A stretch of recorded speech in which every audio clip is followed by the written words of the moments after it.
I rise today to share an incredible story about a community working together in the aftermath of a powerful storm in Billings, Montana. The storm that occurred on Father's Day spawned at least one tornado that touched down into Billings Heights, blowing apart several businesses and one of the city's most familiar businesses. You can take a look. This is a picture of what's inside Rimrock Auto Arena and what it looks like today. You can see that the tornado ripped off the roof. Thousands and thousands of folks have memories of this building, from concerts to sporting events to graduations. And take a look at another picture. This one was taken by Larry Mayer, photographer of the Billings Gazette, minutes after the tornado tore through. Emergency responders, as you can see, arrived on the scene to keep folks away from the debris in the streets. The wind twisted guardrails around light poles. Rain turned streets into rivers. Golf ball-sized hail came crashing down. Mr. President, in our part of the country, we're used to extreme weather, sub-zero cold, drought, snow, severe thunderstorms. But a tornado tearing through the middle of Montana's largest city is pretty darn rare. And through it all, only one minor injury was reported, and that was due to hail. While we stand together in support of the folks who lost their businesses and their property last Sunday, we are grateful that no one died. Nobody lost their homes. I attribute that to a lot of luck and to quick action and smart decisions by emergency responders in Billings and Yellowstone County. Immediately after the clouds lifted, officers kept onlookers out of harm's way. More than a dozen National Guardsmen immediately secured the area, answering a late-night call on Father's Day.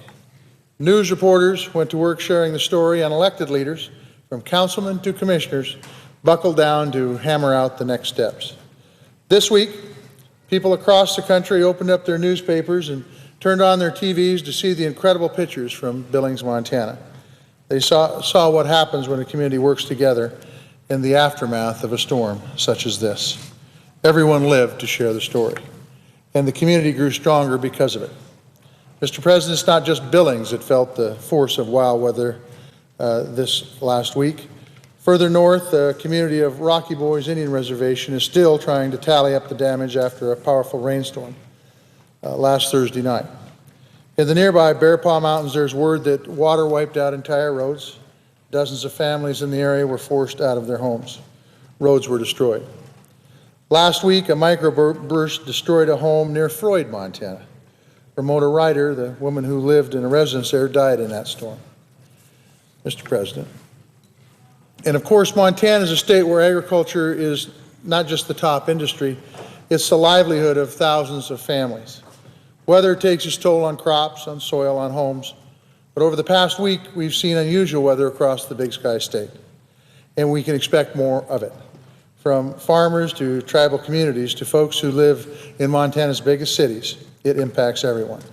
Now we begin the process of rebuilding the businesses and familiar buildings destroyed by these storms.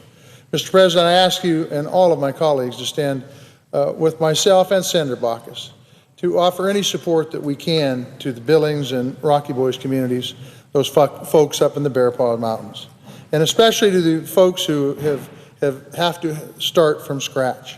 Because as we know all too well in Montana, it takes working together to rebuild, and we will become stronger. With that, Mr. President, I yield the floor.